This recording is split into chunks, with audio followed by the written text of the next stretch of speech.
የለውጥ ጊዜ በእያንዳንዱ ሰው ሕይወት ውስጥ አንድ ወሳኝ ቅጽበት አለ። ዓለም ክብርን በብር ሳህን አቅርባ እንደማሰጠው የሚረዳበት ጊዜ። ክብር ተሰጥኦ አይደለም።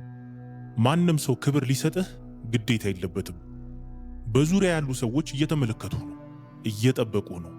ምን ያህል እንደምትሸከም እየፈተኑ ነው። አሁን የምትሰማው ለደካሞች የሚሰጥ ምክር አይደለም። ይህ ስለ ማኪያቬሊ ስትራቴጂና ስለ ጠለቀ ስነ ልቦና የተቀመረ ካርታ ነው። አንተን የሚዳፈሩ ሰዎችን እንዴት መያዝ እንዳለብህ የሚያሳዩ 7 መንገዶች አሉ። ይህንን መልእክት ሰምተህ ስትጨርስ የነበርክበትን ሰው አትሆንም። ይበልጥ አደገኛ፣ ሳትጠይቅ ክብርን የምታዝሰው ትሆናለህ። እስከ መጨረሻው በጥሞና አዳምጠኝ። አንደኛ፣ ዝምታን በደንብ ተካ። የመጀመሪያውና ሳንቲም የማከፍልበት ነገር ጠላቶችን ሙሉ በሙሉ የሚያሽመደምድ መሳሪያ ዝምታ ነው።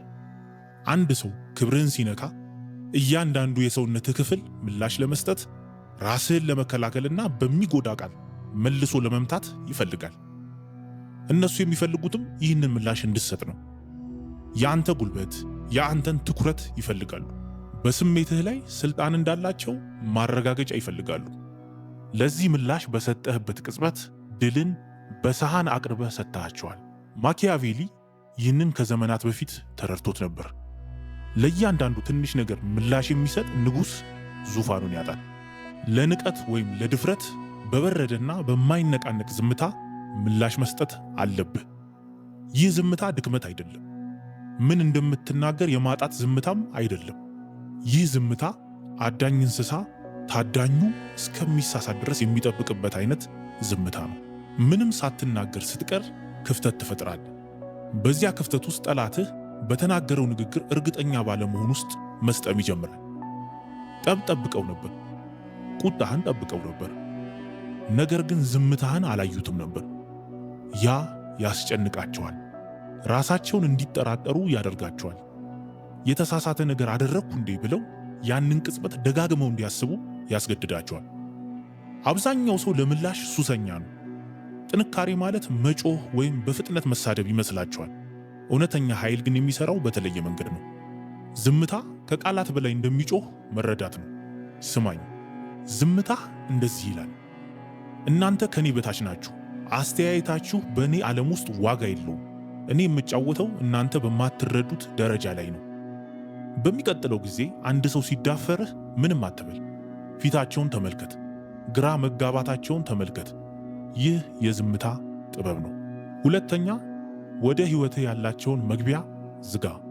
በዚህ ዓለም ላይ የምትንቀሳቀስበትን መንገድ ለዘላለም የሚቀይር እውነት ተረዳ። ያንተ መገኘት መብት ሳይሆን ዕድል ነው። እንዴት? ጊዜህ፣ ጉልበትህ፣ ትኩረትህ፣ ታማኝነትህ ለሁሉም ሰው የሚታደሉ ነፃ ስጦታዎች አይደሉም። ዋጋ ያላቸው ገንዘቦች ናቸው። አንድ ሰው ክብርህን ሲነካ በሕይወቱ ውስጥ አንዲት ሰከንድ እንኳን ለመቆየት ብቁ አለመሆኑን ማረጋገጥ መቻል አለበት። ይኸውልህ፣ ብዙ ሰዎች እዚህ ጋር ይወድቃሉ። ማጣትን ስለሚፈሩ፣ ብቸኝነትን ስለሚፈሩ ንቀትን ይታገሳሉ። ማኪያቬሊ ግን አንድ ነገር ብሎናል፣ መወደድ ካልቻልክ መፈራት ይሻላል። በዚህ አውድ ደግሞ ዋጋህን በማያውቁ ሰዎች ከመከበብ ብቸኛ መሆን ይሻል። ሰዎችን ከሕይወትህ ስታስወጣ እየቀለድክ አይደለም፣ ስትራቴጂ እየቀየስክ ነው።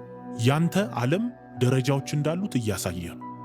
ከነዚህ ደረጃዎች በታች የወረደ ማንም ሰው ያለ ማብራሪያ፣ ያለ ድራማ ይቆረጣል።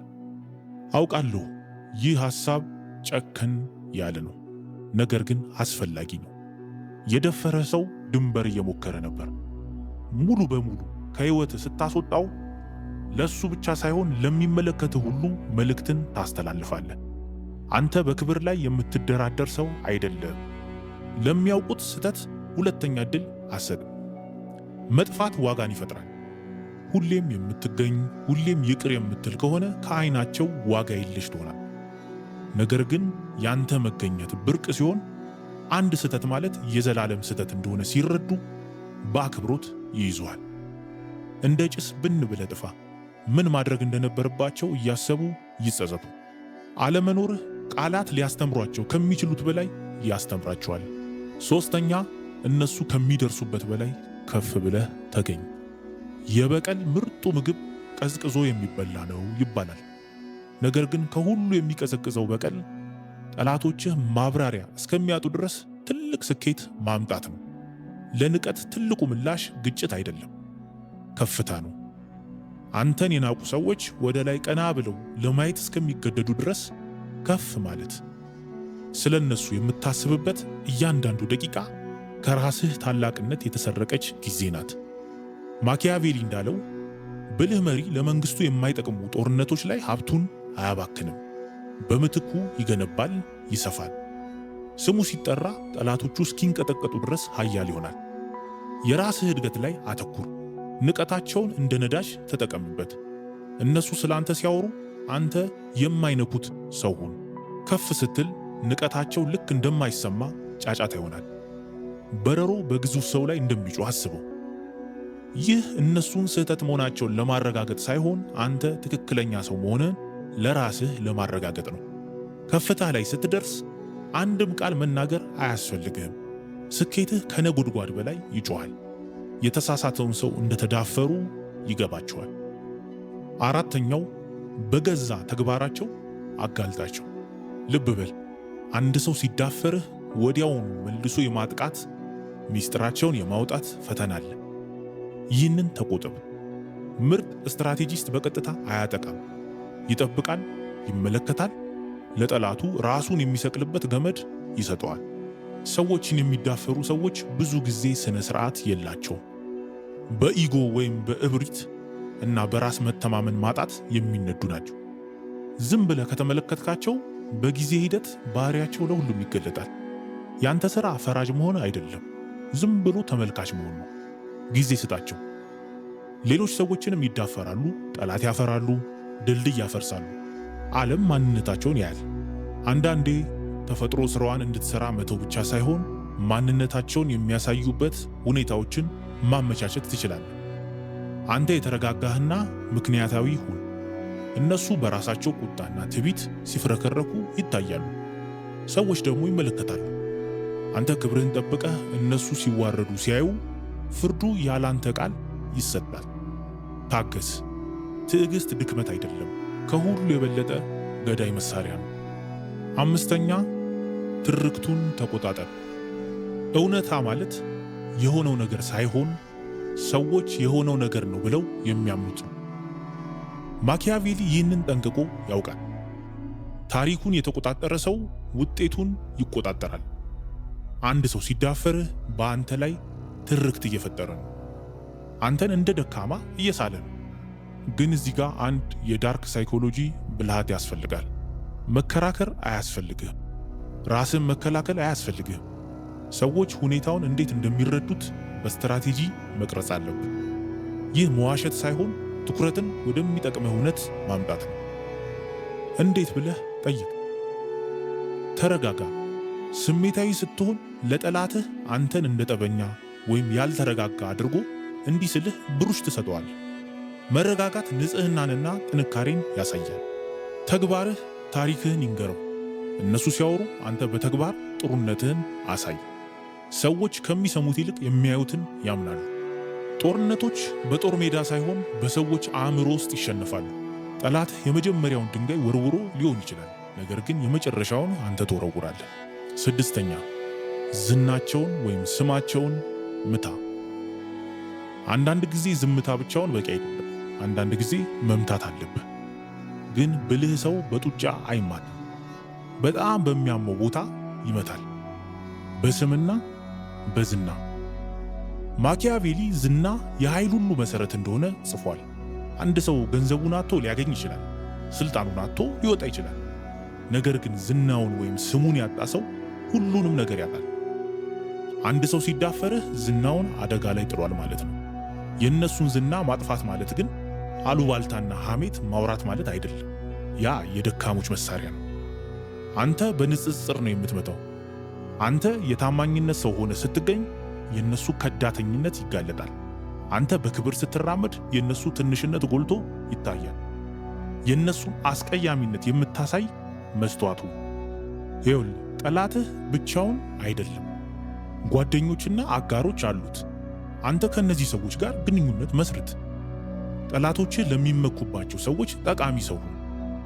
ቀስ በቀስ የጠላትህ አጋሮች ጠላትህን ጥያቄ ምልክት ውስጥ ይከቱታል።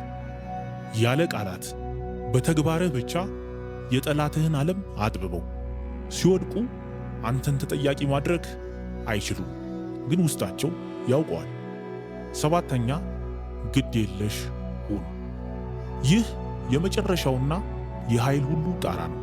እውነተኛ ኃይል የሚገኝበት ቦታ፣ የማይነካ የማይደረስ ግድ የለሽነት። ከማንም ምንም እንደማትፈልግ በወሰንክበት ቅጽበት በአካባቢው ካሉ ሰዎች ሁሉ የበለጠ አደገኛ ሰው ትሆናል። ንቀት የሚጎዳህ ስለ ግለሰቡ አስተያየት ስለምትጨነቅ ነው። ማንነትህ በሌሎች ሰዎች ማረጋገጫ ላይ የተመሰረተ እስከሆነ ድረስ ተጠቂ ነህ። ነገር ግን ይህንን ጥገኝነት ብትገለውስ? አንድ ሰው ሲሰድብህ ምንም ባይሰማህስ? ቁጣ አይደለም፣ ህመም አይደለም፣ የብቀላ ስሜት አይደለም፣ ምንም ባይሰማህስ? ለድንጋይ የምትሰጠውን ስሜት ለነሱ ብትሰጣቸውስ? ያኔ የማይነኩት ሰው ትሆናለህ። ይህ ከፍተኛው የዳርክ ሳይኮሎጂ ደረጃ ነው። ከጠላቶቹ ምንም የማይፈልግ ልዑል በጠላቶቹ ሊዘወር አይችልም። ግዴለሽነት ማለት እንደማትጨነቅ ማስመሰል አይደለም፣ የእውነት አለመጨነቅ ነው። ይህ ውስጣዊ ሥራን ይጠይቃል። ዋጋህን ከውስጥህ፣ ከስታንዳርድህ፣ ከራእይህ ብቻ ማግኘት አለብህ። እዚህ ደረጃ ላይ ስትደርስ ጉልበትህ ይቀየራል። ሰዎች ይሰማቸዋል። የናቀህ ሰው እንደገና ይሞክራል፣ ግን የምላሽ ማጣት ሲያጋጥመው ኃይል እንደሌለው ይረዳል። እውነተኛ ኃይል ገንዘብ ወይም ስልጣን አይደለም። እውነተኛ ኃይል ፍጹም የሆነ ስሜታዊ ነፃነት ነው። ማንም ያንተን ውስጣዊ ሰላም ሊያናጋው የማይችልበት ደረጃ። አሁን አብዛኛው ወንድ የማይኖረውን 7 ገዳይ መሳሪያዎች ታጥቀሃል። በጥበብና በተረጋጋ መንፈስ ተጠቀምባቸው። አስፈላጊ ሲሆን ያለ ምሕረት ተጠቀምባቸው። ይህ መልእክት ውስጥህን የነካው ከሆነ እኔ የማልነካ ነኝ ብለህ ለራስህ ቃል ግባ። ክብር አይሰጥም፣ ይታዘዛል እንጂ። አሁን ሂድና ማንም የማይነካው ሰው ሁን። ራስህን አስከብር። ይህንን ቪዲዮ ከወደድከው ላይክ አድርግ። ሌሎች ተመሳሳይ ቪዲዮዎች እንዲደርሱ ቻናሉን ሰብስክራይብ ማድረግ እንዳትረሳ። መልካም ጊዜ ይሁንልህ።